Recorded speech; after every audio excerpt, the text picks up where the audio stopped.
reason we came up with this was ऐसा तो basically जो भी हम panel discussions कर रहे हैं, they are attempting to understand the problems within the community, कि what is lacking, what is working, and obviously to make it a better place. तो कहीं ना कहीं ज़्यादातर जो हिंदी थिएटर हो रहा है और तकरीबन सारे हिंदी थिएटर ग्रुप्स परफॉर्म कर रहे हैं, एक सिमिलैरिटी है. सिमिलैरिटी इन द सेंस कितना हम अपने आप को पुश कर पा रहे हैं, उसके क्या रीजंस हैं और कितना नहीं कर पा रहे हैं, उसके क्या रीजन. एक गलत फहमी है थिएटर सर्किट में कि किसी ने अगर एक कहानी लिख ली तो प्ले भी बना ली, लेकिन वो गलत फहमी है क्योंकि प्ले बनाने के लिए कहानी से भी ज़्यादा बहुत है. तो सीड्स ऑफ परफॉर्मेंस यानी परफॉर्मेंस के बीच क्या है, क्या वो मूवमेंट है, क्या वो एक आइडिया है, क्या वो टेक्स्ट है, क्या वो एक आइडियोलॉजी है, और उसके ऊपर हम कैसे इसको डेवलप करें. मैं तो कुछ बोलूँगा नहीं, मैं अपने पैनलिस्ट को इनवाइट कर देता हूँ. शत्रुपा भट्टाचार्य, जो सब लोग शत्रुपा को जानते हैं. शत्रुपा डिस्कशन मॉडरेट करेंगे, एक जानी मानी एक्टर बैंगलोर थिएटर सर्किट की, जो बहुत चिल्लाती भी है. सो we all know her, and she has volunteered to moderate this discussion, and I couldn't think of a better person. बाकी के दो पैनलिस्ट हैं हमारे बहुत अच्छे दोस्त, Vishnu Narayan, please come on stage.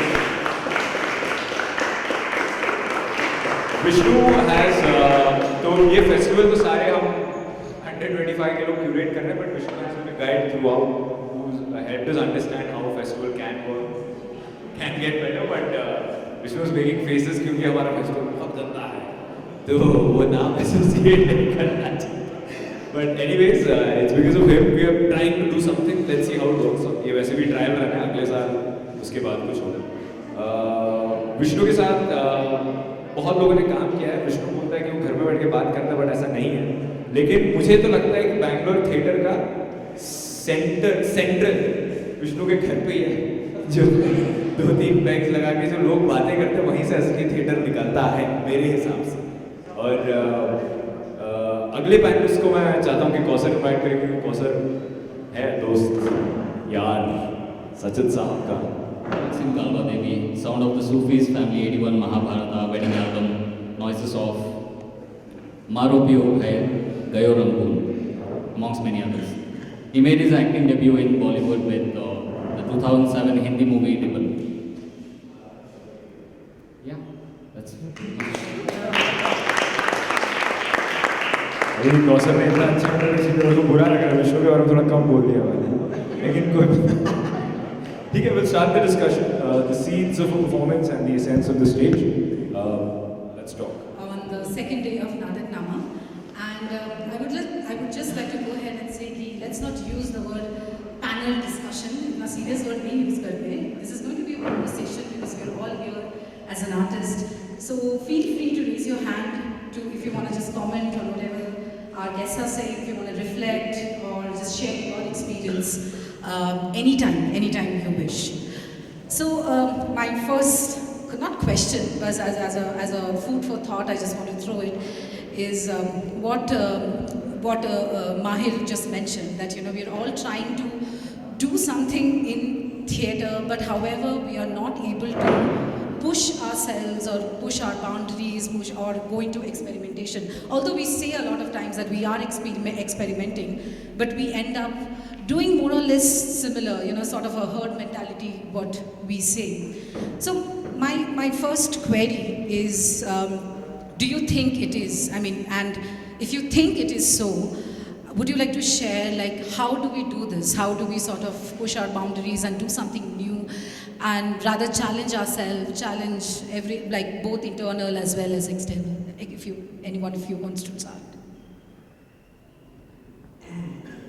All right. Hi. First of all, hi everyone.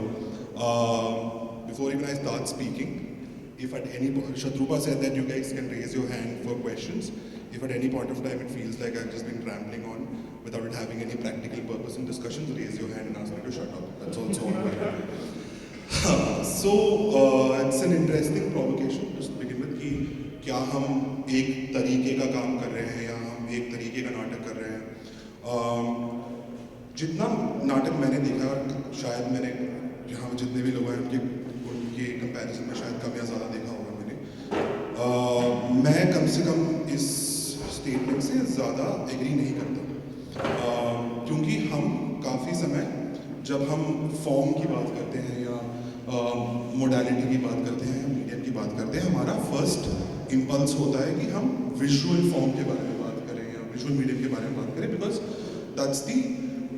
that's the element of a performance that comes out first, that you interact with first, कि आप मोटे मोटे तरीके पे आप विजुअल्स देखते हैं। जहाँ तक फॉर्म की बात आती है, मुझे लगता है कि फॉर्म का सबसे पहला क्वेश्चन होता है कि आप किस ट्रेडिशन में ये परफॉर्मेंस बना रहे हैं, और कभी कभी जो वर्ड ट्रेडिशन होता है उसको ट्रेडिशनल या एक तरीके का काम में बनाता है, but tradition is also sometimes a set of questions, sometimes a set of ideology, sometimes it could be a political question, it could be a personal question, it could be a philosophical question, and you could be making work conforming to it or opposing it. तो जब तक form की बात आती है, एक performance की grammar की बात आती है, मुझे लगता है कि आप विजुअल एलिमेंट के साथ साथ आप जब तक इन चीज़ों के साथ भी एक्सपेरिमेंट कर रहे हैं, तो आप कंटिन्यूसली एक नया फॉर्म बनाते जाते हैं। और जितना भी मैंने नाटक देखा है, चाहे वो बैंगलोर में हो या चाहे बैंगलोर के बाहर हो, मुझे लगता है कि समय और दौर के हिसाब से लोगों की एक ज़रूरत हो जाती है कि आप उन क्वेश्चंस को पुश करें, क्योंकि जो पुराने क्वेश्चंस हैं वो वैलिड रहते नहीं हैं। जहाँ तक एंट्री पॉइंट्स की बात आती है या विजुअल परफॉर्मेंस की बात आती है या व्यू पॉइंट्स की बात आती है, तो वो तो एक मेरे हिसाब से वो एक अनदर क्वेश्चन होता है एक परफॉर्मर के लिए कि what is the practical aspect of this thing and also what is your training in this thing. So probably we can take that forward, पर एटलीस्ट मैं इस स्टेटमेंट से ज़्यादा इत्तेफाक नहीं रखता।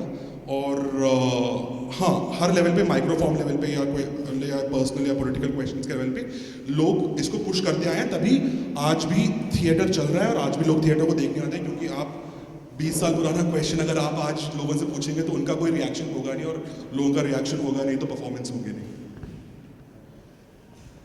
जी, ऐड करना चाहूँगा जो विष्णु ने बड़े संजीदा तरीके से कहा कि मेरे लिए स्टेज का फॉर्म, जो क्योंकि आज का discussion, I hope Hindi is fine with everyone, या ओके,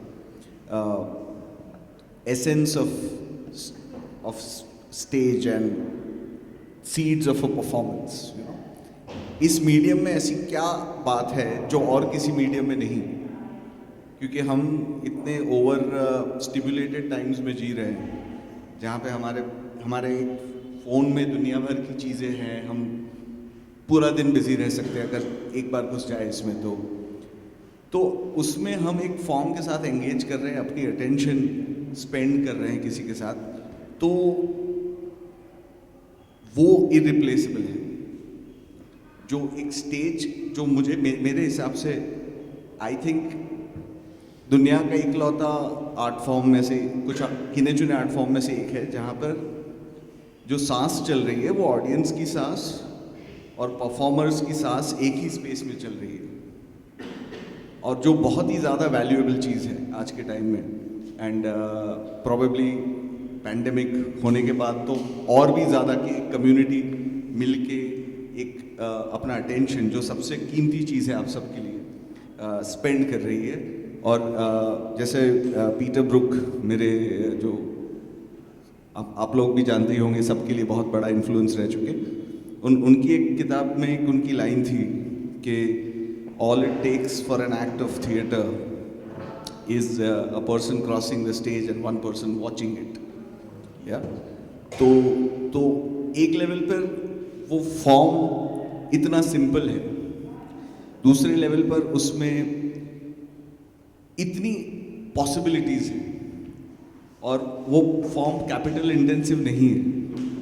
इसीलिए कहीं ना कहीं आई थिंक वो हमारी एक इंडियन मेंटालिटी है जो हमको उस फॉर्म को एक्सप्लोर करने नहीं देती पूरी तरह से, क्योंकि हमें एटलीस्ट सिटी स्पेसिफिक थिएटर्स की बात करें तो अर्बन थिएटर, जहाँ पे हमें लगता है कि हमने कुछ चीज़ें देखी है, कुछ चीज़ें वर्क करती है, कुछ चीज़ें हमारे लिए वर्क की, पहले किसी उम्र में वर्क की, किसी दौर में, और फिर हमको लगता है कि कैसे हम इसको रेप्लिकेट करें या कैसे उस परंपरा को जारी रखें। और कहीं ना कहीं वो जो फॉर्म की जो पोटेंसी है कि यहाँ कुछ भी हो सकता है, मतलब वो एक ऑडियंस आपके साथ विलिंग सस्पेंशन ऑफ डिसबिलीफ के साथ एंगेज कर रही है और आप मैजिक से कम कुछ भी कर सकते हो या मैजिक से ज़्यादा भी कर सकते हो।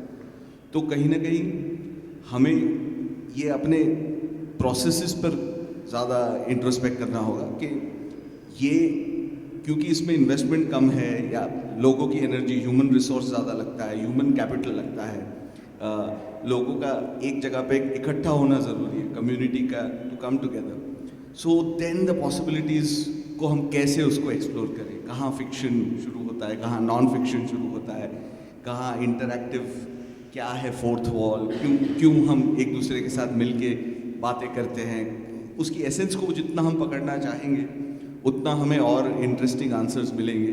अदरवाइज जो शत्रुपा ने कहा कि ज़्यादातर ये हो जाता है कि ओ वी एक हम लोगों के अंदर ही एक वो आ जाती है कि कुछ द निगलेक्टेड चाइल्ड वाली बात कि अच्छा फिल्मों में काम नहीं मिल रहा इसीलिए थिएटर कर रहे हैं, कि अभी मैं कर रहा हूँ थिएटर बस, पर अभी मुझे सीखना है, बट जो आप जो भी कर रहे हो वो आप करना चाहते हो एंड उसको किस शिद्दत से कर रहे हो और उसमें आपके लिए तो वर्क कर रहा है कि नहीं, ये बहुत पूछना ज़रूरी है। क्योंकि ऐसा मतलब मैं नहीं कहूँगा कि थिएटर से दुनिया बदल जाएगी और दुनिया अच्छी हो जाएगी, पर अगर आपके लिए एट एन इंडिविजुअल लेवल, एक ऑडियंस के लिए, एक परफॉर्मर के लिए अगर कुछ हो रहा है तो ये बहुत बड़ा पोटेंशियल है और इसको हमें सीरियसली लेना चाहिए।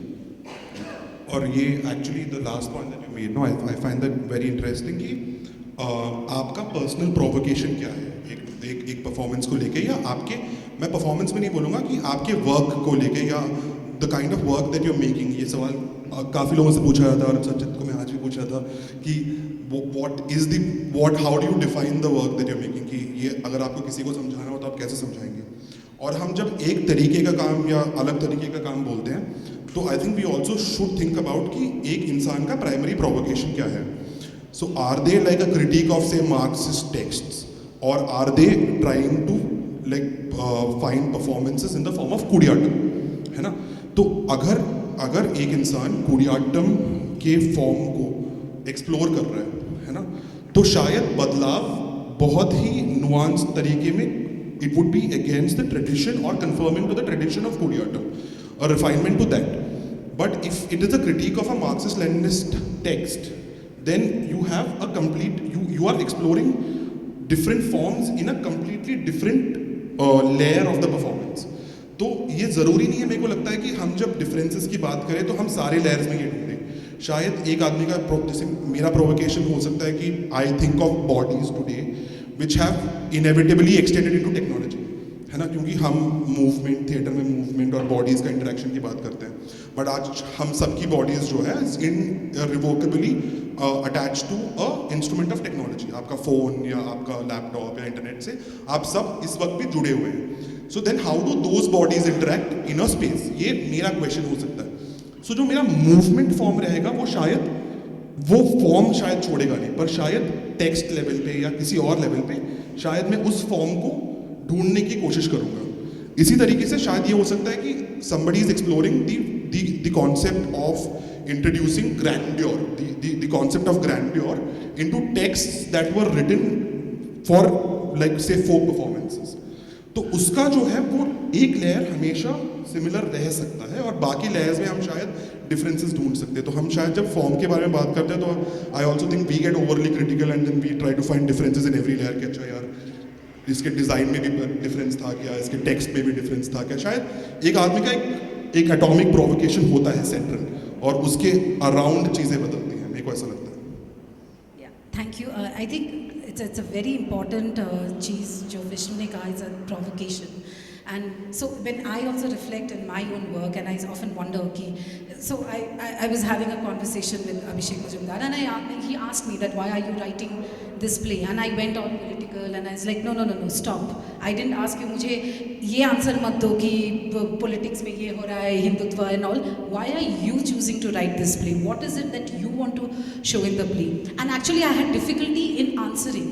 मुझे जो आंसर पता था which is what which is a fabricated answer, which is what public might expect, but बाद में मैंने सोचा तो मुझे लगा वो मुझे गुस्सा आता है, and I think what ये जो चीज़ है ये बिल्कुल गलत है. So that was my provocation to sort of get into my writing, and I started writing that play. So would you like to speak a bit about this, like in the sense that would you like to share, and also if any of you wants to share about your own thoughts about forms, what Vishnu and Sachit has been saying, please feel free to contribute in this reflection.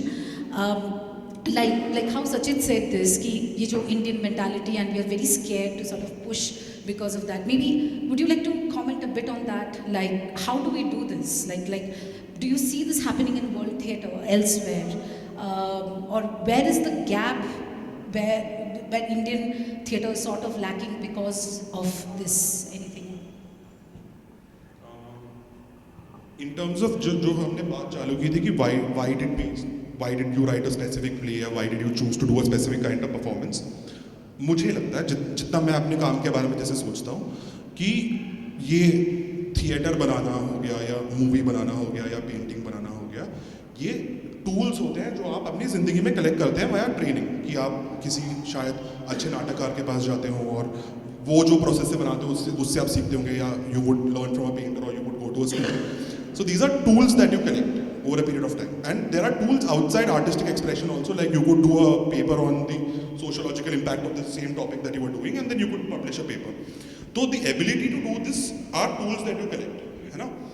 पर मुझे लगता है कि बड़े तौर पे हम सबके जीवन में हम जो भी करते हो, एक the thing that guides it is कि हम किस चीज़ के बारे में सोच रहे हैं, है ना. हम एक्टिवली किस चीज़ के बारे में सोच रहे हैं और कौन सी चीज़ हमें अफेक्ट करती है. वो रिलीजन का मुद्दा हो सकता है, वो सोशल मुद्दे हो सकते हैं, वो कुछ क्वांटम मैकेनिक्स और द नेचर ऑफ रियलिटी पे वो क्वेश्चंस हो सकते हैं. बट जिस चीज़ के बारे में आप सोच रहे हो, you think about, I think about कि what is the best medium of expression among these things that I have trained myself in. And I can only speak about it from a very personal standpoint कि my training is in science. मेरा major जो काम theatre के बाहर है वो mathematics में है. तो मेरे लिए when something is a conscious choice towards theatre when it is uncertain, like I think one of the responsibilities of art is to defend the uncertain, है ना. कि अगर आपको it's also okay, मैं थोड़ा सा digress करूँगा. It's also I think fallacy of modern civilization that we enter positivism a lot. हमें लगता है कि हर चीज़ को quantify करके scientifically measure किया जा सकता है, जो सही नहीं है. हम हिस्ट्री को, हम सोशोलॉजी को हम एक कॉजल चेन में हम देखते हैं कि अच्छा उस ज़माने में ये हुआ, इसका इम्पैक्ट ये हुआ, रिपल्स ये हुए वगैरह वगैरह, and then we neglect the micro actors into everything. So I think something becomes artistic or something deserves an artistic treatment when you are trying to defend the uncertain in what you are thinking about, है ना. तो for example, I'll tell you about one of the things that I was doing was I was doing research in something called fractal patterns, which is about boundaries and how boundaries are formed, which is a mathematical research. But the artistic part of that was I was actively thinking about people living in boundaries, right, through history. So it could be so it could start from like geographical boundaries, it could start with boundaries of sexuality, it could start with boundaries of gender, economic boundaries, but what is it to live in boundaries through time? So now that is uncertain, right? Like that can't be qualified into what we call social positivism, कि हम measure करके कर लेंगे. तो मेरे को लगता है कि पहली बात तो ये है कि हम थिएटर बनाना या किसी भी आर्ट फॉर्म में एंगेज करने के लिए हम इसलिए सोचते हैं because there is a certain amount of uncertainty that you want to engage with. It is a tool for simulation. It is also a tool to sort of find meaning in things. It's also a tool to like sort of reflect upon a history in an alternative way. But largely from my work, I think it is to reflect upon the uncertain. तो एक तो ये बात हो गई, और दूसरी बात हम ये कर रहे थे कि as Indians क्या ऐसे कुछ processes और ऐसे कोई systems है जो हमें restrict करते हैं to experiment with it or to change things. इसका जवाब मैं हाँ और ना दोनों में दूंगा. हाँ, क्योंकि हमारी कहीं आर्ट फॉर्म्स में एक परंपरा रही है एक टाइप ऑफ आर्ट की जिसको चैलेंज करना ऑलमोस्ट ब्लास्फेमस समझा जाता है. And the biggest example is Carnatic music की. कर्नाटिक म्यूजिक के जो रूल्स हैं या जो उनके कोडिफाइड फॉर्म्स हैं, उसको जब भी किसी को चैलेंज किया गया वो मोर और लेस ऑस्ट्रेसाइज हुआ है, and then they had to find a work and they had to find a kind of work for themselves. But ना इसलिए भी मैं बोल रहा हूँ क्योंकि I don't think that is the only nation that we live in, right? Because the nation we live in anywhere is a fact, it's a combination of market, state and individual. कि एक individual market और state एक दूसरे के साथ interact करते हैं, और आज मेरे को लगता है कि there is a market push to sort of look at forms which emanate out of a atomic codified form. तो ग्लोबली ये हो रहा है, इसका इम्पैक्ट इंडिया में भी रह रहा है क्योंकि India has to participate in the economics of the world. तो इंडिया में भी ये पुश हो रहा है. But there is of course, like मैंने देखा है कुछ जगहों पर जहाँ पे देर इज अ परंपरा which can't be challenged, and if you have to challenge it, you have to challenge it outside it, which also means that आपको उसके रिसोर्सेज वगैरह नहीं मिलेंगे. But I think market sort of has the capability to nullify that. So I don't think state and individuals are the only actor. There's also market. So that probably. So yeah. I think it's similar, not just Carnatic music, like how Bengalis are so emotional about Rabindra Sangeet. You can't touch Rabindra Sangeet. मर जाओगे, कुछ भी हो जाए, आप उनको लेके कुछ नहीं कर सकते क्योंकि कुछ 150-200 साल पहले किसी ने लिख के गया है, and that becomes like the pious thing कि कुछ नहीं कर सकते. And the ways we are, and of course as you mentioned, you know, people who have pushed it, people who have challenged it have been blacklisted, have been really frowned upon. Actually their work is not considered as work, as art. You know, people who have I have, in my own personal experience, I have an artist who sort of challenged the whole idea of Rabindra Sangeet, and she sort of also took another step where she was talking about the whole intention of Tagore's words about one particular piece of song, and it was she was really like taken up, and a lot of troubles happen. हम सब जानते हैं किस तरह के होते हैं, but yeah, I mean, I think it's like everywhere. one of the biggest example for Rabindranath Tagore's work is like the two things that happen, which is that there are multiple renditions of Daghar which have been done by multiple people, and that has been one of the most refuted performance item of all time कि यार तुमने Daghar कैसे छू लिया, है ना? But also if you look at what Daghar has done, like Daghar was performed in a ghetto in the Nazi Polish encampment, right? And I'm sure you know the story also. The children who were imprisoned in the Polish ghetto by the Nazis were asked to perform Daghar as a rendition of Daghar. And the legend says that they went into the gas chamber smiling with their heads up, right? So there is that power in challenging the norm, right? And I also remember Nabonno भी बहुत, the indigo farmers का जो protest था Nabonno again was one of the most contested things. I'm not even sure, like if you think of us as people who actively make work, right? If you had to think of it from that perspective, I don't know how many of us would today sitting here would even find a problem with a challenge or a re-rendition to our work. Like personally, if somebody took something that I had written and made something out of it, which is a commentary on what I have written. Like अगर समझ लो कि मैंने एक नाटक लिखा है, which is about like say 1800s में women not being allowed to step out of houses in Kerala, and the climax of that is कि अच्छा this lady steps out. Now somebody writes a rendition of that saying कि यार how is it that this is a big climax in this era? Like, so for me that's a critique that is worth engaging with, right? So I'm not even sure कि why we take up the mantle from artists कि यार तुमने उसका क्यों छेड़ दिया, है ना? Right, absolutely. Yes, over to you. No, I forgot the first part of your question because there were so many interesting points. It's okay. Go But ahead. what was it? No, he was talking about provocations, right? Yeah, about why would you choose to? So वहाँ पे मुझे लगता है the medium and the understanding of the medium is very very important. क्योंकि personally हम memes के साथ भी एंगेज कर रहे हैं, हम शॉर्ट फिल्म्स के साथ भी एंगेज कर रहे हैं, हम थिएटर के साथ एंगेज कर रहे हैं, हम वीडियो गेम्स के साथ एंगेज कर रहे हैं. अगर कोई content, for a lack of a better word, विषय वस्तु जो कहते हैं, you know, what is the meat of what you are trying to say, अगर वो एक्सपीरियंस करने के बाद आपको लगे कि ये इसी मीडियम के थ्रू मुझ तक पहुंच सकती थी, then the marriage between form and content has happened. कि मतलब हमारा ये रिसाइकल करने का एक कल्चर जो बन चुका है, उसमें हम ये चीज़ नहीं देखते कि अगर किसी ने शॉर्ट स्टोरी लिखी है तो वो शॉर्ट स्टोरी के हिसाब से लिखी है, उसका आप नाटक करेंगे तो मतलब it's going to be like you know taking the same thing, putting it through your ear into your mouth, और you know something very convoluted. या तो वो मीडियम आप क्यों चुन रहे हो? और फिर जो जैसा इसने कहा कि अगर आपको पॉलिटिक्स के बारे में कुछ कहना है, या आप डिस्टर्ब्ड है, या प्रोवोक्ड है, या आपको एक्सप्रेस करना है, उसके भी कई तरीके हैं, पर आप अपने मीडियम में क्या चॉइसेस बना रहे हैं अल्टीमेटली, क्योंकि आपका काम एक मीडियम के थ्रू पहुंच रहा है किसी के लिए.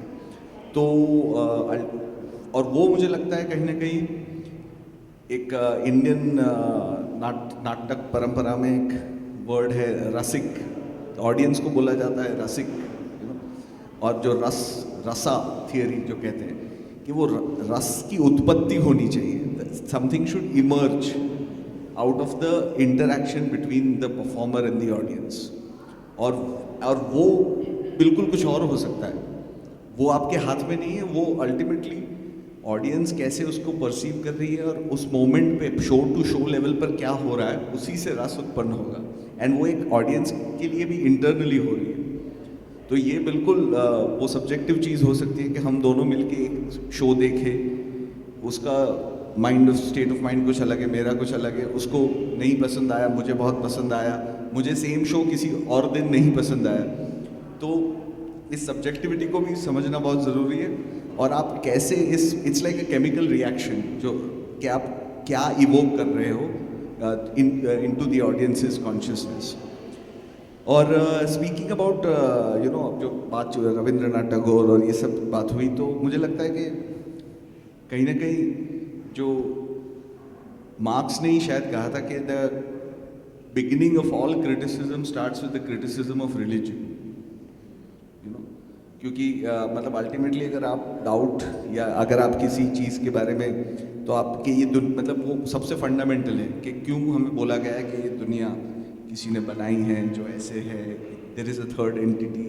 तो आप कोई भी क्रिटिसिज्म की, तो यूरोप में enlightenment age was possible because they all started with the criticism of religion and you know फिर reason and all of that, and then दुनिया भर का रेनेसांस आर्ट और सब कुछ हुआ. और उसके भी हमें ये ध्यान में रखना पड़ेगा कि उनके यहाँ इतने सारे प्लेग्स हो चुके थे, इतनी वर्ल्ड वॉर्स हो चुकी थी कि सडनली बहुत कम लोग बच गए थे जिनके पास काफ़ी सारा पैसा भी था. तो इन सारी चीज़ों पर यू नो आप जद्दोजहद करने का एक स्पेस भी है, एक टाइम भी है. अभी इंडिया में हम लोग कैसे ऐसे कंडीशंस में जी रहे हैं, मतलब हम लोग फिर भी सिटी के में रहने वाले लोग फिर भी कई हद तक प्रिविलेज्ड हैं. बट हमारे सिचुएशन में हम अगर किसी क्रिटिसिज्म की बात भी शुरू करें, तो मतलब अगर हम आज के टाइम पे अगर आप रिलीजन को लेके बात भी करोगे तो एक you will feel you know tension in the room. तो फिर हम अब आगे जाके फिर हम जेंडर के बारे में या कास्ट को लेकर और बहुत सारे इश्यूज हैं उसके, मतलब अगर हम बेसिक लेवल पे ही नहीं बोल रहे कि हमको जो पढ़ाया गया है उसी को हम क्वेश्चन नहीं कर सकते, तो हम कहाँ की बात करेंगे. और रही बात इंफ्रास्ट्रक्चर की, यू नो मतलब अभी भी आई वुड से कि शायद हमारे यहाँ पे बहुत सारे आइडियाज़, बहुत सारे एक्सप्लोरेशंस बंद हो जाते होंगे because of the living conditions, because theatre is not a medium that pays people regularly or gives them dignity of living. और ट्रेनिंग जो है वो अपने अपने पॉकेट्स में हो रही है, उसके अंदर रेड टेप्स है, उसके अंदर ब्यूरोक्रेसी है. आर्ट के अंदर within the there is a class angle playing, there is a caste angle playing, सब लोग जानते ही है ये सारी बातें. तो इन सारे कॉम्प्लेक्सेस को ध्यान में रख के आप अपने आप अभी जहाँ खड़े हो, आपके पास जो स्टेज है, आपके पास जो ऑडियंस है, उसमें आप क्या नेगोशिएट करोगे, आपके जो कंसर्न्स हैं, आपके प्रोवोकेशंस हैं. क्योंकि अल्टीमेटली मुझे लगता है कि आप जो थीम चुन रहे हो वो उस पर मैटर करेगा कि आप उस थीम के साथ उस थीम के लिए कितना सफ़र करने के लिए रेडी है. And I mean the English suffer, not the Hindi सफ़र. कि आपको क्योंकि it is going to be thankless, right? Like anybody who is directed even the smallest play at a college level और वट एवर, मतलब you age 100 years, क्योंकि आप इतने अलग अलग एलिमेंट्स पर डिपेंडेंट है. सबकी एनर्जीज को आप मिला के कुछ एक बात कहना चाह रहे हो, वो ऑडियंस में जाके कुछ रस इवोक करेगी. तो there are too many variables and too many uncertainties, and as he said the idea is to defend the uncertain. तो I would be more interested कि हम लोग अपना बोलना बंद करें और आप लोगों से कुछ सुने, क्योंकि तब थोड़ा आमोदरफ अच्छा रहेगा. So yeah, anyone.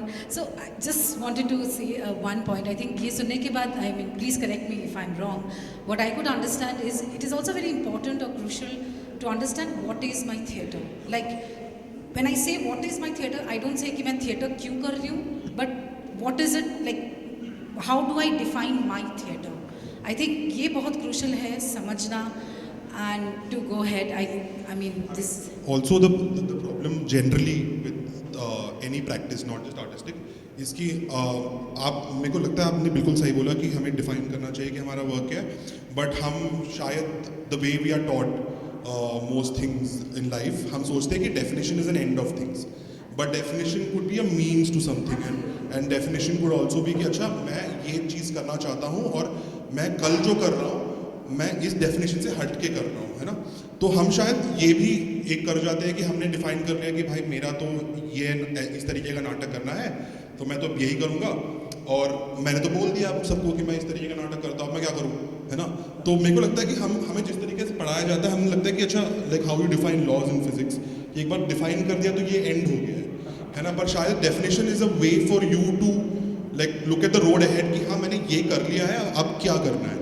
Right. So, like how I would say, like for example, I as an artist, I have made a conscious choice that I am only going to work on stories which is talks about women, like where you have frontal women characters, which talk about gender roles, which talk about gender equality. This is something as a conscious, that is what my theatre is today. But of course, उससे पहले मेरा 9 साल का struggle है. 9 साल मैंने काफ़ी चीज़ें किया है, देखा है, समझा है, और उसके बाद I think, well, in one way the pandemic worked for me because in 2 years I was on a break, I could think, I could, reflect, and I finally decided that yes, I'm only going to work on stories which gives women the equal space that of any male character. That is something, and that is what I think Vishnu was saying. Of course, defining doesn't mean end of it. Defining means, a means to it. Also knowing you, I think what I know Yeah. is that the decision and the process behind creating the decision is both clear, right? Yeah, तो yeah. जब आप एक unprecedented situation से deal करते हो कि अच्छा now corona has happened, now what is the gendered angle to look at corona, है ना.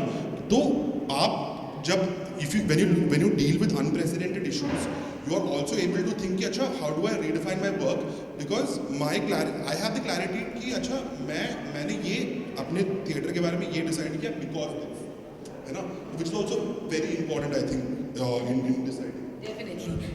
Yes, Zafar sir, you had a question. Yeah. नहीं कुछ नहीं, जैसा कि टॉपिक है आज का, एसेंस सुन के मुझे एक बात याद आई. पहले तो राजेश रेड्डी जो उर्दू के शायर हैं उनका शेर, सर कलम होंगे कल यहाँ उनके जिनके मुंह में ज़बान बाकी है.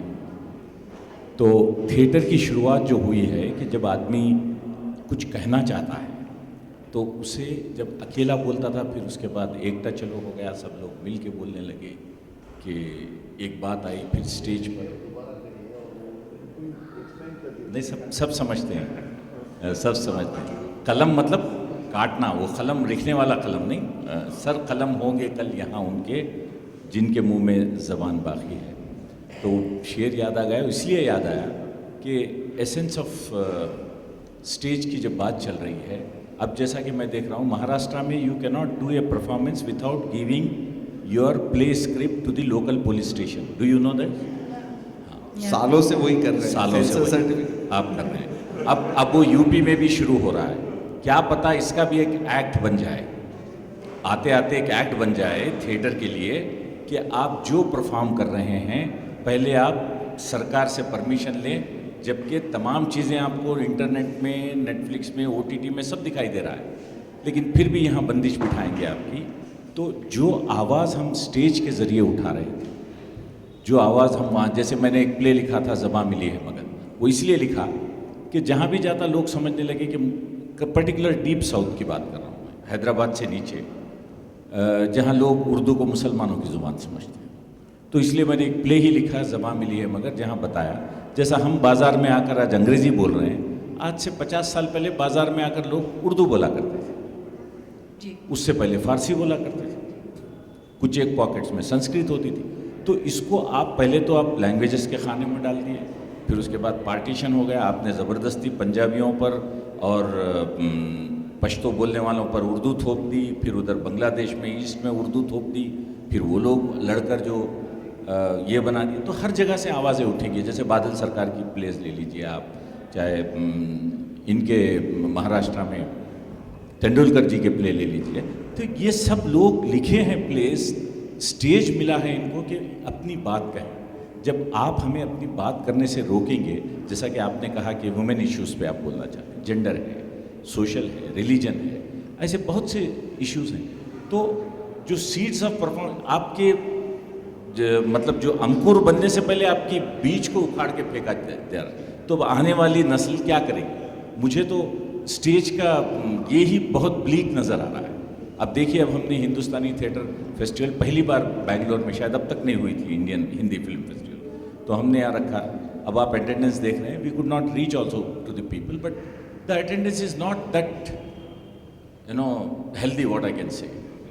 तो स्टेज के परफॉर्मेंस, इसलिए हम थिएटर वालों को पहले ये रखना है कि ये जो कानून बना रहे हैं लोग, पहले इनको तोड़ा जाए, कम से कम इन आवाज़ों को तो उठने दें, ताकि हम लोगों तक बात, क्योंकि बड़े रेवोल्यूशंस हुए हैं थिएटर से। For example Indian people theatre association, IPTA, जो प्रोग्रेसिव राइटर्स की थिएटर थी, तो ड्यूरिंग इंडिपेंडेंस उनका बहुत बड़ा हाथ रहा है, ख्वाजा अहमद अब्बास, कैफी आज़मी। तो आने वाली नस्लें भी पता नहीं कहाँ कहाँ क्या क्या आवाज़ें उठाएंगी। तो बस आपकी बात से एक बात याद आई तो मैं बोल दिया बस। वाज़ेह, बिल्कुल sir, I mean it's all Present on the stage. I feel comfortable without a mic, but that's okay. A big hi to the artists present on the stage and also everyone associated present here. My question is a writer-based question related to theatre or play. What is the biggest challenge a writer will face in a play or when he wants to produce a theatre? Or let me explain it this way. Perhaps if I am a writer and I have a subject, I have a story, in a movie, I'll go to the movie director, film director, the producer, I'll present it. But I have more say here because the director, he has to agree it, and if he agrees, then he'll make some changes, or the producer then again he will change. But if I have understood correctly, in a play or a theatre, a writer has the biggest say. He has written a play and no more changes. This is how I want the play to be. He will never say that, okay, I have written a play, director please write it and make change. No, this is it. Can you direct it this way or shall I do it myself? For example, Girish Karnad sir's, it can be Girish Karnad sir's play or Karanthar play, that's how it is. But in a movie what happens is, even while writing a song, writer has to keep so many things in his mind. Okay, this is the tune. I have to write based on this tune. And here is the hero. And the words that I use should not only match the tune, but okay, Darshan is hero. Or if Ganesh is hero, there should be some rain sequence. I have to write something about the rain, like that. But what is the biggest challenge a writer will face in theatre or play when compared to a movie? हम किस मतलब से ये लिख रहे हैं या किस मतलब से हम कोई नाटक बना रहे हैं, उसमें हमें एक जो सबसे बड़ी बात करनी चाहिए, और मैं ये बिल्कुल नेगेटिवली नहीं कर रहा हूँ, कि मैंने ये देखा है कि ये जो बात होती है कि यार कोई एडिट कर देगा या जो हमने लिखा है उस इफेक्ट से नहीं होगा, उसका एक सबसे, और I am also looking forward to disagreement from this, कि मुझे लगता है कि एज आर्टिस्ट हमें खुद से झूठ नहीं बोलना चाहिए, है ना, कि हमें ये सोचना चाहिए कि हमने ये जो नाटक लिखा है इसका मकसद, और या हमने जो मूवी लिखी है इसका मकसद ये है कि समझ लीजिए कि हमने दलित पॉलिटिक्स पे लिखा है, इसका मकसद ये है कि like the people who identify as Dalits, who belong to that community, they have a fictional medium to imagine their future. और like what we call futurism, क्या इसका मकसद ये है, या क्या इसका मकसद ये है कि मैं ऐसे 10 लोगों को पहुंचाऊं जिसको इसके बारे में पता ही नहीं है, या मेरा मकसद ये है कि धर्मा प्रोडक्शंस इसको बनाए, है ना, या मेरा मकसद ये है कि इसका कमर्शियल वैल्यू क्या है. And I will get into commerce, into all of these things also if time permits. But एक तो मुझे लगता है सबसे पहले हमें ये क्लैरिटी ज़रूर रहनी चाहिए कि हमारा मकसद क्या है, और जब हमारा मकसद सही रहता है तो हमें ये पता लगता है कि हम किस चीज़ में कॉम्प्रोमाइज़ कर सकते हैं. कि और इसमें मैं जब ये मकसद बोल रहा हूँ, मैंने थोड़ी फनी तरीके से बोला, पर मेरा मकसद बिल्कुल ये नहीं था कि मैं किसी भी इनमें से किसी भी ऑप्शन को छोटा बोलूँ. कि अगर मेरा मकसद ये है कि जो थर्ड प्ले में लिख रहा हूँ ये, और ये थर्ड मूवी में लिख रहा हूँ, ये धर्मा के प्रोडक्शन हाउस से जाए, तो मेरा नॉन कॉम्प्रोमाइजेबल एलिमेंट ये है कि धर्मा में जाना चाहिए. तो मैं जो धर्मा वाले बोलेंगे वो करूँगा मैं, है ना. अगर मेरा मकसद ये है कि एक ज़बान है जो बोली नहीं जा रही है अभी और वो बुलाई जा रही है, तो जो भी हो, जो भी प्रोड्यूस करे या जहाँ भी ये बताई जाए, मैं उस ज़बान या उस लिपि से मैं कॉम्प्रोमाइज़ नहीं करूँगा, मैं बाकी हर चीज़ पे कॉम्प्रोमाइज़ कर सकता हूँ. So I think the first thing that we need to introspect is कि हमारा नॉन नेगोशिएबल क्या है इस काम में, है ना, कि हम इस चीज़ से तो कॉम्प्रोमाइज़ बिल्कुल नहीं कर सकते. और हम अक्सर ये झूठ बोल देते हैं हम खुद से भी, क्योंकि हमें लगता है कि यार ये शायद छोटी बात है, कि हमें लग रहा है कि हम थोड़ा सेल आउट कर रहे हैं या कमर्शियल बन जा रहे हैं अगर हमने धर्मा को बोल दिया. नहीं, ऐसी कोई बात नहीं है. ये भी एक आपका जेन्युइन एस्पिरेशन हो सकता है, और आपका चौथा प्ले हो सकता है कि आप कुछ और करें, है ना. तो मुझे सबसे पहले तो ये लगता है कि हम खुद से झूठ ना बोलें कि हम ये किस मकसद से बना रहे हैं, है ना. तो ये तो पहली बात हो गई. दूसरी बात, मुझे जितना लगता है कि एक जो नाटक बनता है एक मूवी बनती है या एनी आर्ट फॉर्म जिसमें एक से ज़्यादा लोग इन्वॉल्व हो, वो एक कोलैबोरेटिव प्रोसेस होता है ना. तो मुझे जितना मेरे काम का अनुभव है उससे मुझे ये लगता है कि इसमें एक जो ये नोशन होता है कि ये एक राइटर का नाटक है और एक ये डायरेक्टर ने ऐसा बना दिया और ये एक्टर का ये प्रोसेस है, ये मैं तो कम से कम उन्हीं रूम्स में काम करना चाहूँगा जहाँ पे एक रूम का कंसेंसस हो, कि एक as a room we decide कि अच्छा हम ये नाटक इसलिए कर रहे हैं और हम ये नाटक इस तरीके से कर रहे हैं. और ये तो मॉरलिस्टिक बातें हो गई, और the philosophical aspect of like thinking about your performance. The other thing that I think technically जो होता है, मुझे लगता है कि the central aspect that guides in theatre, मैं आपको मूवी के बारे में ज़्यादा बता नहीं पाऊंगा क्योंकि मेरा बिल्कुल भी अनुभव नहीं है मूवी में, पर as far as theatre goes, I think the central thread to making theatre in a very technical way is its dramaturgy. कि आप ड्रामेटर्जिकली आप एक नाटक के बारे में कैसे सोचते हो, और ड्रामेटर्जी एक थिएटर के हर डिपार्टमेंट में होती है. कि आपने जो थिएटर का ग्रामर फिक्स किया, ये कहाँ पर है, ये किस पीरियड में है, इसमें कौन कौन से तरीके के ऑब्जेक्ट्स यूज़ होते हैं, इसमें क्या मैं दिखा रहा हूँ, और अगर मैं एक हिस्टोरिकल फिक्शन बना रहा हूँ तो मैं उसमें क्या चेंज कर रहा हूँ, मेरे नाटक का ग्रामर क्या है, नॉट ऑफ माई राइटिंग, मेरे नाटक का ग्रामर एक्चुअली है क्या. Is it an alternative history where during the Gupta period और during the Gupta period seeing the cultural advances एक एलियन रेस आके बैठ गया, है ना. So now we are going into like the genre of like say like historical fantasy या कुछ. तो पर हमारे पास ये ग्रामर हमारा सेट होना चाहिए कि हम इस ग्रामर के तहत बना रहे हैं, है ना. तो एलियंस आ सकते हैं, लास्ट में क्लाइमैक्स में बचाने के लिए कृष्ण भगवान नहीं आ सकते, है ना. ये हमारा ग्रामर सेट है. तो मुझे लगता है कि as far as theatre goes, कि हमें एक रूम बनाना, हमें एक as a theatre maker we have to create rooms in which the dramaturgy is solid. तो जब आप एक आदमी को बोलोगे कि एक रस्सी लेके आए एक नाटक के लिए, तो उसको भी पता होगा कि यार मैं रस्सी पीले कलर के लेके आऊँ या नीले कलर के लेके आऊँ, या मैं किस तरीके के लेके आऊँ, उसको क्या ट्रीटमेंट करूँ, उसको खुरो दूँ, उसको काटूँ, क्या करूँ, if the dramaturgy of your room is solid. So I think technically तो मैं यही बोलूँगा, बाकी मूवीज़ का उतना अनुभव है नहीं मुझे.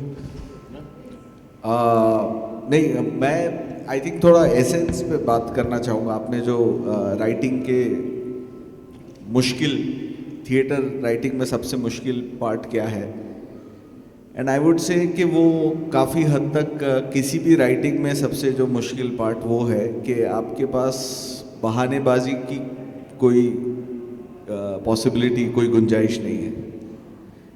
अल्टीमेटली क्योंकि अगर आप कंप्यूटर पे या पेन पेपर पे या डायरी पे कुछ लिख रहे हो, तो मैं ये नहीं कह सकता कि इसने मुझे फोर्स करके ये लिखवा दिया और इसने पैसे दे दिए तो मैंने लिख दिया. मतलब हाँ, हम कर सकते हैं, हम एडवर्टाइजिंग के लिए लिखते हैं तो सबके अपने वो दायरे होंगे कि ठीक है मैं जियो के लिए नहीं लिखूंगा पर वोडाफोन के लिए लिख दूंगा, या यू नो कौन मतलब ठीक, या मैं करण जौहर शायद उतना मतलब भले ही कमर्शियल प्रोड्यूसर है पर फिल्म पहुंचेगी, पर जैसा उसने कहा आपको पता हो, अपने आप के साथ ऑनेस्टी रखनी है कि आप क्या कर रहे हो। पर अल्टीमेटली एक ये फॉर्म ही अपने आप में एक लेवल पे बहुत लिबरेटिंग है, क्योंकि जो कोई भी लिख सकता है, साइन कर सकता है, वो लिख सकता है टेक्निकली, यू नो। तो एट वन लेवल उसमें बहुत डेमोक्रेसी है। ये मतलब कोई अगर पोएम लिखनी है तो मैं नहीं बोलूँगा आपने पीएचडी की है कि नहीं, या नाटक एमए किया है कि नहीं, नहीं ठीक है आपका एक्सप्रेशन है क्या, पर उसके साथ अब आपकी रिस्पॉन्सिबिलिटी और ज़्यादा है, क्योंकि इसमें आप पर किसी ने गन शॉट रखा नहीं है और अब आपको क्या कहना है। तो हम इन चीज़ों की वैल्यू अब जानते नहीं है, क्योंकि हम अभी लिखना भी मतलब एक वो सोशल मीडिया पोस्ट पे भी लिख रहे हैं, हर एक तरह का एक लिखना है अभी, या अगर हम स्टेज पे आके कुछ बात कर रहे हैं तो ये एक प्रिविलेज जो है कि अभी माइक मेरे पास है और मैं कुछ बात कर सकता हूँ, उसको लेकर हम बहुत कैजुअल हो गए, और वही कैजुअल एटीट्यूड लिखाई पर भी आ सकता है, क्योंकि लिखने को लेकर क्योंकि वो इतना सिंपल माना जाता है, तो कई लोगों का है कि हाँ बस मैं बोल लूँगा तुम लिख लो, या उसकी डिसिप्लिन को लेकर जो एक है कि अगर आपको एक पर्टिकुलर टाइम पे नींद से जाग के पेन को लेकर वेट करना होगा, या मतलब मैंने एक बहुत सुंदर कोट सुना था कि अगर किसी राइटर का पूरा घर साफ करवाना हो तो उसे राइटिंग डेडलाइन दे दो, क्योंकि वो मैं चाय भी बना लूँ, मैं ये भी कर लूँ, इसको भी ठीक कर लूँ, कि आप कितना पुश करोगे, क्योंकि अल्टीमेटली और वो बहुत पेनफुल प्रोसेस है, और वो सबके अलग अलग तरीके हैं। कुछ लोग डेडलाइन पे ही लिखेंगे, डेडलाइन के बाद कुछ लोग प्रेशर में ही लिखेंगे, कुछ लोग ऑर्गेनाइज तरीके से लिखेंगे, बट अल्टीमेटली वो लिखना जो है उसकी कंसिस्टेंसी, उसकी अवेयरनेस, और फिर being critical about your own writing, क्योंकि हम लोग बोल रहे हैं कि हम बंदिशें डाल रहे हैं दूसरों पे और दूसरों ने हम पे डाली है, पर हमको खुद से भी लिमिट नहीं कर लेना चाहिए कि मतलब मैंने लिखा था तो मुझे पसंद है, और यू नो फिर वो मीडियम को आप समझो कि अल्टीमेटली अगर एक्चुअली कैथारसिस तो लिखने पर ही हो गया, एक सल्यूशन आपको मिल गया है कि मैंने इस पे एक नाटक लिख दिया, इस पे एक पोएम लिख दी, या इस पे कुछ कलाम लिख दिया। अब किसी डायरेक्टर को उसको जाके पूरा उलट पुलट करना है, किसी एक्टर को वो करना है, वो उनका जर्नी है, यू नो। मतलब everybody at least aspires to not be a grumpy writer, कि यू नो एक वर्ड चेंज नहीं कर सकते आप, मतलब ठीक है ऐसे ये तरीके भी है, पर ये भी एक तरह का फाशिज्म ही है कि यू नो मतलब consent is important, people in the room deciding कि यू नो क्या होना चाहिए, पर इन सब में आप आगे जाके आप देखोगे इतने सारे ईगो इश्यूज़ होंगे, इतने सारे क्रेडिट के इश्यूज़ होंगे, किसने क्या आइडिया दिया, किसने क्या लिखा। तो अल्टीमेटली इन सब को छोड़ के जो एक्चुअल स्ट्रगलिंग विद कंटेंट, और ये मैं क्यों लिख रहा हूँ, क्योंकि कोई मुझे फोर्स नहीं कर रहा है। लाइक एनिमेशन फिल्म मेकिंग क्यों ज़्यादा मुश्किल है, क्योंकि कोई आप नहीं बोल सकते कि स्टार अच्छा नहीं था या लाइटिंग नहीं थी ठीक, यू नो आप सब कुछ बना रहे हो सारी, तो आप स्टेज पर आप क्या बहाना दोगे, या जब आपने प्ले लिखा है तो अल्टीमेटली आपके पास सारी फ्रीडम है, और फिर उसमें आप क्या डिफाइन कर रहे हो, क्या चॉइसेस बना रहे हो, वो मायने रखें। So I just want to add two very simple points. What Vishnu and Sachit said, our magnanimous picture ये आता है. This is my personal struggle कि जब मैं when I first time I sat down to write a play, there were two things, two issues challenges that I faced. One challenge was basically कि मैं इतना ज़्यादा एक्साइटेड हो गई कि I didn't understand the possibilities. Like मैं अपने characters को सब कुछ करवाना चाहती हूँ, they want to be activist, they want to also सब कुछ, लाइक जो मुझे एक्साइटिंग लग रहा है मैं सब कुछ डालना चाहती हूँ, and I want my character to come out as hero और anti hero, god knows. So मुझे लगा मेरे लिए सबसे बड़ा प्रॉब्लम था to narrow down those possibilities and say कि नहीं, मेरा कैरेक्टर, मेरा स्टोरी यही चीज़ करेगा। This was one challenge. The second one is very simple, but I think in that case my gender played a role. I was doing Natsuki Shange's When the Rainbow is Enough, and we were adapting it. the idea of that play is like we were telling personal stories in the form of on stage. The biggest challenge I faced was when I was telling myself कि जब मैं ये कहानी बोलूँगी, will my parents talk to me or not? That's it. Will my family members speak to me? Because I was about to say something out loud जो शायद मैंने अपने लाइफ में अभी तक नहीं बोला है, which is a truth to me, but not everyone knows that truth. So when I sat down to write that play, my biggest challenge was, will my family speak to me after they see the show? That's it. आज भी है. My parents have not seen that show, and I have deliberately asked them कि आप लोग मत देखो. मतलब some बहाना डाल के मैंने किया है. I don't know. Maybe someday they'll see, and probably I don't know what is going to be the reaction. But I was scared, and I'm just saying because it's from my gender perspective. I'm sure it is probably it's all gender. It's not. I'm sure it is not the case. But yeah, since you were speaking about challenges, I thought this was the biggest challenge I faced, to say the story or not to say the story. That's I wanted to just add. Yeah, I mean, it took me 1.5 years because obviously I was also reflecting to a lot of real life incidents, which it was sort of a repressed memory, right? मैं बहुत कुछ I was reflecting, I was writing. I had created 13 drafts of a monologue which was just for 2.5 minutes. 13 drafts were cleared. I was also doing choices on words कि कौन से words मैं use करूँ. I was using Bengali words, I was using English word. So बहुत कुछ आया था. So this was one of the thing. बीच में मैंने बंद भी कर दिया था राइटिंग कि नहीं होगा, मुझसे नहीं होगा, मुझे नहीं बोलना ये स्टोरी. एंड सबसे बड़ा चीज़ ये था, अगर मैं ये स्टोरी नहीं बोलूँगी तो किसको क्या जाता है? I mean, how does it matter? I won't get to नहीं बोलूँगी. Like who cares if Shatrupa Bhattacharya does not go up on stage and say a story? So these are the sort of questions I remember. I'm a very methodical writer. So I used to have a whiteboard और मैं लिख के रखती थी. What good will it do to anyone if you don't say the story? What good will it do to anyone if you say the story? And one important thing I had learned was, if you can say your story, what is your story? Just in one line. My story is about this. The day you can answer that, I think a lot of work has been done. So just wanted to share this. Any other questions? I think we'll just go quickly to the... Can I crack a joke? Please. Please go ahead. I have no question, but I just want to express as a spectator what I know about the theatre. For past 40 years, I have been watching many dramas in Kannada and various other places in all languages. Here, my friend Zafar Mohiddin Saab has informed, so I have come to watch the drama. Meantime, I have joined your debate here.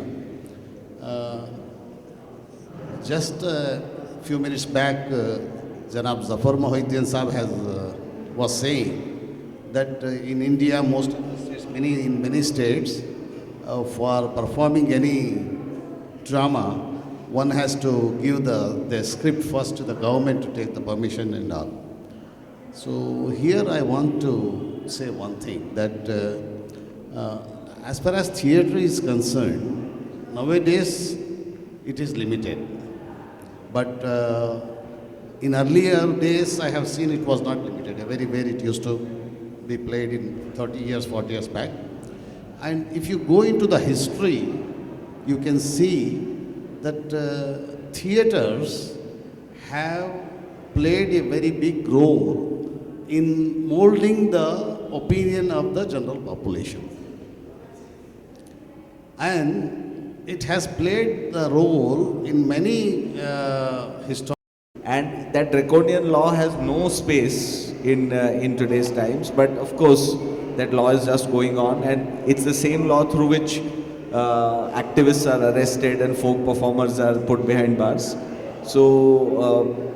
Yeah, and just wanted to say one thing also about that हमें अपनी जो परिभाषाएं हैं of counting what is successful or what is not, उसको भी थोड़ा redefine या relook भी करना चाहिए, क्योंकि जैसे मतलब हम लोग अभी भी audience कि मेजॉरिटी या उनके नंबर्स को ही मान रहे हैं कि as if that is the stamp of success, और कि मतलब ये द फैक्ट दैट अच्छा ये फेस्टिवल हुआ है, अभी उसमें अगर इससे 4 गुने लोग होते या 10 गुने लोग होते तो क्या क्या हो जाता, यू नो, या सोशल मीडिया पे थोड़ी ज़्यादा ट्रैक्शन होती, या हमारी जगह कोई और होता, आपकी जगह कोई और होता, कुछ बातचीत अलग हो जाती.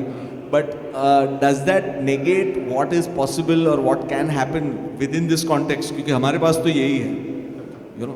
सो वो हमको स्टेज की जो लिमिटेशंस है, स्टेज के जो दायरे हैं उनको समझ के फिर, क्योंकि अगर हम अपने आप को कंपेयर भी करेंगे with the rise of OTTs and internet and all, तो मतलब it's like comparing a fish for its ability to fly, you know. मतलब तो आप उस मीडियम को भी थोड़ा ध्यान में रख के मतलब यू नो हम लुक इन करें.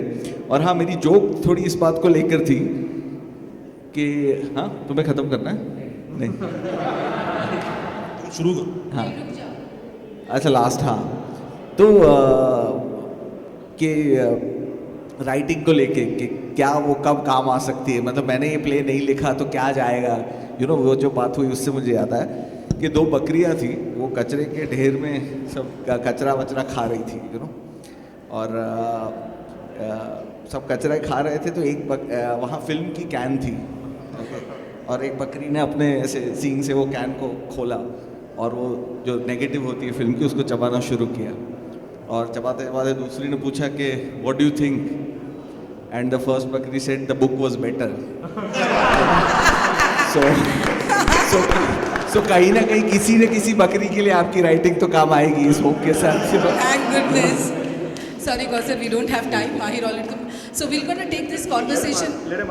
हाँ, कौशल को बस एक छोटा सा सवाल है विष्णु के लिए. जल्दी जल्दी. बस like I know Vishnu, like you, आपका एक अलग प्रोफेशन है थिएटर के साथ, तो जैसे लाइक एड्रेसिंग द अनसर्टेनिटीज, जो बेचैनी, लाइक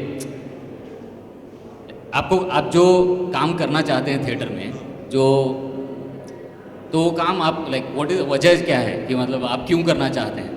तो ये जो चीज़ है, जैसे आपका प्रोफेशन है और थिएटर है, तो आपका प्रोफेशन क्या एक स्टिमुलेंट की तरह या एक इन्फ्लुएंस करता है आपके इस काम में, या ये दोनों अलग अलग चीज़ें ही रहती हैं? हाँ, तो इसका छोटा जवाब तो ये है कि मैं दोनों काम खराब करता हूँ, तो इसलिए मुझे 2 काम करने पड़ते हैं, क्योंकि दोनों आधा आधा मैं करता हूँ तो सब मिलके पूरा हो जाता है. But the serious thing is what I said earlier, कि I think, and I wouldn't call the other thing my profession or theatre, like I think all of these are tools that I have. Like I know how to like deal with mathematics, I know how to deal with theatre. कुछ चीज़ें मैं जानता हूँ कि अच्छा stage पे ये ऐसे बन सकती है चीज़ें. And there is a central line in my life कि मैं इन चीज़ों के बारे में सोच रहा हूँ, और ऐसे कुछ images हैं मेरे सर पे जो which I'm chasing, or there is some text which I've read which is provocating me to something, या ऐसी कुछ तकलीफें हैं ज़िंदगी में which I am trying to resolve through all the means that I have, कि मेरा ट्रेनिंग इसमें भी है उसमें भी है. So I think art, sociology, politics are all interdisciplinary, और जितना आपके पास वेरियस टूल्स होंगे उतने आप अलग अलग पर्सपेक्टिव से आप सेम प्रॉब्लम को देख पाएंगे, और उस प्रॉब्लम के सोल्यूशन को आप अलग अलग तरीके से मैनिफेस्ट भी कर पाएंगे. कि आप शायद रिसर्च पेपर लिख दें उस पर, या आप नाटक बना दें, या आप उस पर कविता लिख दें, या आप उसका पेंटिंग बना दें. ये सब चीज़ें पॉसिबल हैं. तो मैं इन चीज़ों को ऐसे नहीं देखता कि अच्छा ये मेरा प्रोफेशन है या ये है. I just think that these are tools that I have because of training, because also my parents could pay for certain things, I could train myself. ये भी है, एक प्रिविलेज का भी एंगल है. तो with all these tools I am able to adequately think about the things that I find interesting, that I actively want to think about, and that worry me. And I can use these tools to express them in whichever way I can. बाकी तो दोनों काम खराब करो तो फिर तीसरा भी काम ढूंढ लो, और क्या. Thank you. Okay. We have 5 more minutes. I just want to let's conclude this discussion. Yeah. You want to say something else, but I wanted to ask something before we conclude. Okay, so although I just had a small queries, but I think we can take the conversation outside the gate on the right hand side. If you guys want to join, please come and join the Conditions outside apply. the gate right hand side. I'll just throw this question because yeah, I just had a small question, and the last question most hopefully Kausar ने एक word use किया था, you know, I'm very intrigued with this word which is called theatre maker, and this is a word that we readily use every time we say theatre maker, theatre practitioner, theatre activist. theatre nerd. There's a hashtag in Instagram which you can use as theatre nerd. So I just want to understand what do you mean by what do you mean by making theatre or theatre maker? I mean, I know it can be very elaborate answer. We don't have much time, but maybe just a very surface level idea or anything thoughts on that. Okay, so I'll just touch upon the answer that I already gave, that in my experience, in my work, theatre is about creating a room, right? You create a room and there is a dramaturgy to the room, there is a provocation to the room, and there is also a sense of community to the room. ये नहीं है कि एक time पे होता होगा शायद, या शायद आज भी होता है कि एक डायरेक्टर आके बोलता था कि यार तुम सबको ये चीज़ें करनी है, तुम कल लाइन करके आओगे, तुम कल वहाँ खड़े होगे, तुम्हें पौधा लाना है, तुम कल बकरी लेके आओगे, सिर्फ ऐसे होता था. But in my experience and the reason that I make theatre, you create a room, right? And then you do not define yourself by these layers, but more of that you bring your skills, like I said. You bring these tools in कि आप शायद मैं painting भी बना सकता हूँ और मैं गा भी अच्छा सकता हूँ और बाकी लोग भी कुछ ला सकते हैं. And to actively think about the central dramaturgy and central question using all the skills that you have. So I think today, because also the fact that we live in a more open world, we live in a more globalized world, and we live in a world that requires interdisciplinary practices, we say theatre makers ki ek bunch of people who as a whole are actively willing to think about that problem and are willing to like engage with the dramaturgy of the play. Like that's my definition, loose definition of theatre maker. My mom's definition of it is failure.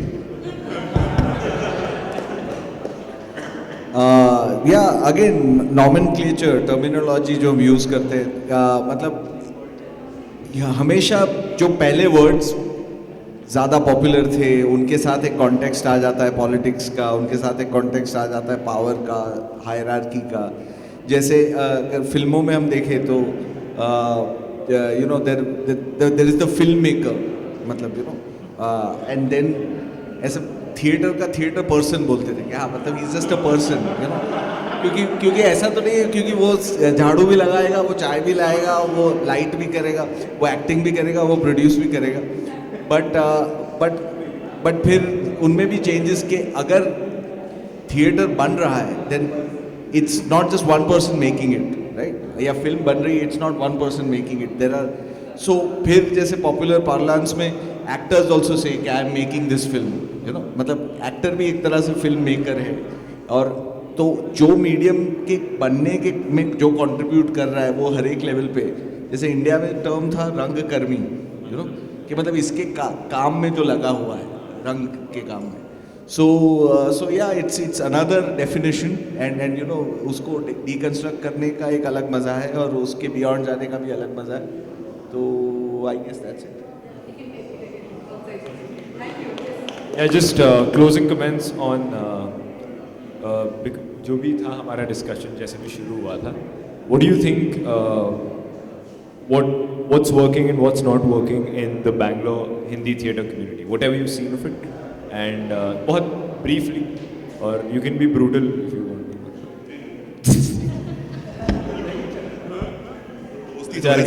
सब दोस्ती तो है. So all three of you. I can be short and brutal because I can just say nothing is working because I've seen nothing. No, but seriously, I mean my kind of experience of watching plays has been hugely compromised in the last 1.5 years, and everyone's experience of even doing those plays. I've been seeing and doing more work in Bombay and other cities. But but I really like what you've kept for the festival, that it's Hindustani plays, and even though right now you said Hindi, तो मुझे at a larger level जो हिंदुस्तानी है माना जाता है, या जो तहजीब की बात करे या प्लूरलिज्म की बात करे या जो मिलियू की बात करे, उस चीज़ को रिवाइव करना और उस चीज़ पर और काम होते रहना, तो this is a great start. And आपने हम लोगों को बुला लिया है तो मतलब अब तो बैंगलोर का हिंदुस्तानी इंशाल्लाह बहुत अच्छा हो जाएगा. तो मैं कौसर के क्वेश्चन से मैं ये जोड़ता हूँ कि एक थोड़े वक्त पहले किसी ने मुझसे पूछा था कि यार मैं थिएटर पढ़ने जा रहा हूँ वगैरह वगैरह, ये ऐसा कोर्स है. तो मैं उनसे यही बात कर रहा था कि आप 3 साल अगर आप थिएटर पढ़ रहे हो तो आप थिएटर किस बारे में बनाओगे? आप अगर आपने 3 साल लगा दिया थिएटर पढ़ने में, तो आप क्या थिएटर बनाने पे थिएटर बनाओगे, है ना? आपको और भी तो कुछ चाहिए ना। तो मेरे हिसाब से ये मेरे को ये लगता है कि काम ये कर रहा है कि यार नाटक बन रहे हैं, है ना? तो काम कर रहा है, लोग आ रहे हैं, नाटक बन रहे हैं, रिहर्सल रूम में भी लोग आ रहे हैं, और जो काम नहीं करता वो भी स्टेज पे आके बोल भी सक रहा है ना? तो कुछ ना कुछ तो चल रहा है। But then the problem is that I don't think we are actively as a state creating spaces to introspect about हम नाटक किस चीज़ पे बनाए और नाटक कैसे एंगेज करें लोगों के साथ। फॉर एग्जाम्पल कि अगर आप एक नाटक बना रहे हो अबाउट पोलर कैप्स मेल्टिंग और आप वो 90 लाइट्स के अंडर बना रहे हो, तो उसका कोई मतलब नहीं है ना, है ना? तो फिर तो क्या ही कर रहे हो आपने भी थोड़ा मेल्ट ही कर दिया, है ना? सो the problem is, as theatre makers or as society, we aren't actively being able to create spaces, and which is again, as I said, a function of market, है ना? कि हम बोल रहे थे कि हिस्टोरिकली हम देख रहे हैं कि एक थिएटर का काम है, थिएटर ने टॉपल किया है वगैरह वगैरह वगैरह, पर अभी भी अगर आप कमर्शियली देखोगे तो थिएटर एसेंशियल चीज़ों में नहीं आता जब कोरोना में आया था, है ना? तो ये क्यों नहीं आता? Because we are unable to create spaces where theatre can engage with the things that you are making theatre about, है ना? तो उसका फॉर्म क्या है, उसका कंटेंट क्या है, उसका ड्रामेटर्जी क्या है, अगर if you are making something on Dalit politics तो क्या आप अप्रोप्रिएट कर रहे हो, मिस अप्रोप्रिएट कर रहे हो, आपका ये क्या है? So there is our engagement with theatre is in the making of it and nothing beyond that. कि आप चले गए एक मोहल्ले में, आपने सबसे बात कर ली, बोला वेरी गुड, और आपने नाटक लिख दिया, जिस मोहल्ले में जिसकी कहानी लिखी उसको क्या मिला उससे, है ना?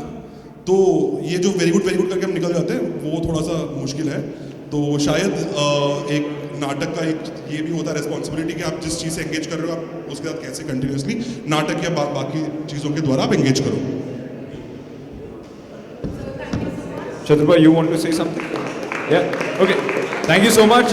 We just have पौधे, obviously, for obvious reasons. ये पर्सनली हमने लाल बाग से उठा के लाए हैं आप लोगों के लिए, तो आप रख लेना, और बैजेस भी हैं जिससे आप सारे प्लेस फ्री में देख सकते हैं।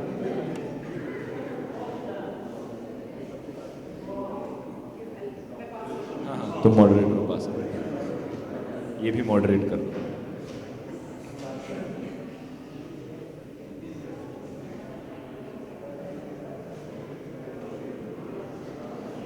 Thank you so much, guys. बहुत बहुत शुक्रिया. Please a round of applause for a beautiful discussion.